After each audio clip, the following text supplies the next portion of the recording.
good? Yep. Okay. Hey, good afternoon, everyone. My name is Brian O'Neill, BRIANO''NEAL. I'm an assistant chief with the Clark County Fire Department. Today at 2:34, the Combined Communications Center received a report of an apartment fire.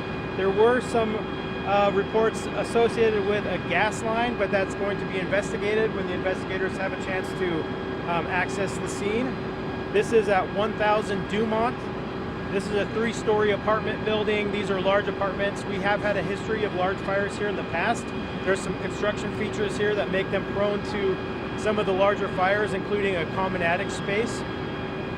We did respond with a 2-alarm assignment, which was 10 engines, 3 trucks, 4 rescues, 1 EMS supervisor, 1 air resource, and 3 battalion chiefs for a total of 70 personnel.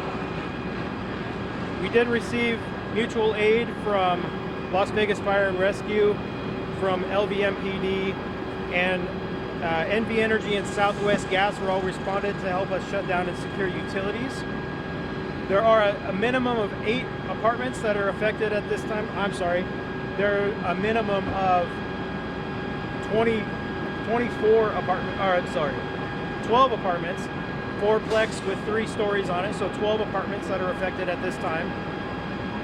There are a number of residents here that had to be evacuated, and so we are working on short-term sheltering for those residents.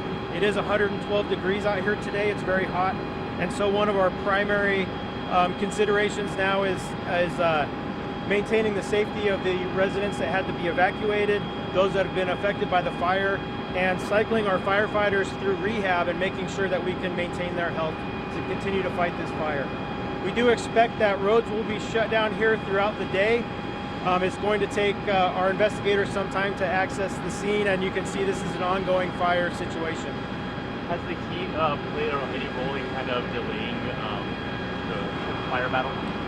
Yeah, when we first arrived, there was fire through the roof. You can see that conditions have improved significantly, but this building does have some hidden void spaces that fire is traveling through it, including utility chases and the attic space, and so we're continuing to fight fire in some of those concealed spaces.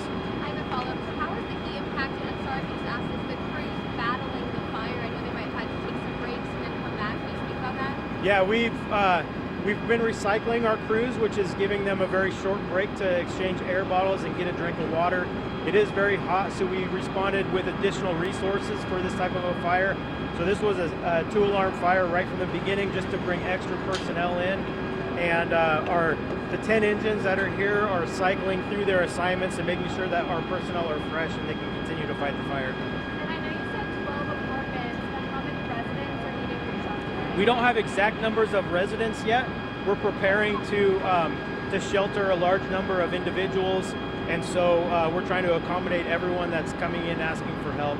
There are also adjacent apartments next to the fire apartments that had to be evacuated, and so we're planning for the evacuation and sheltering of all of those residents. And any injuries or There was initially one report of a patient suffering from smoke inhalation, although I haven't validated whether that individual was transported.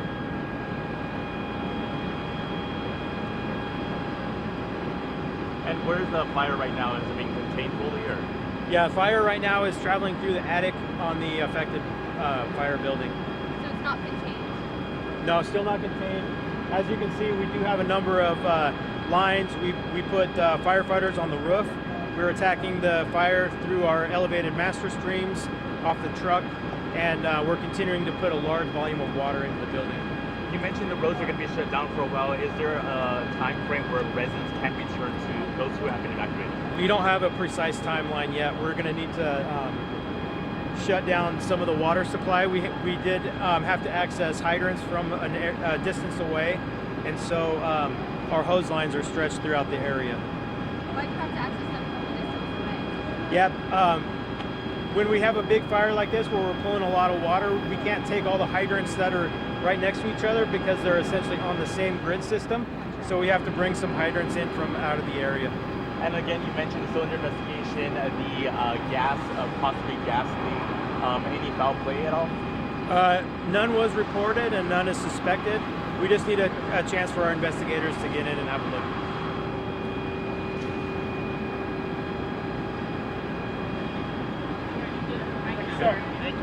Okay, you're welcome. Thank you guys.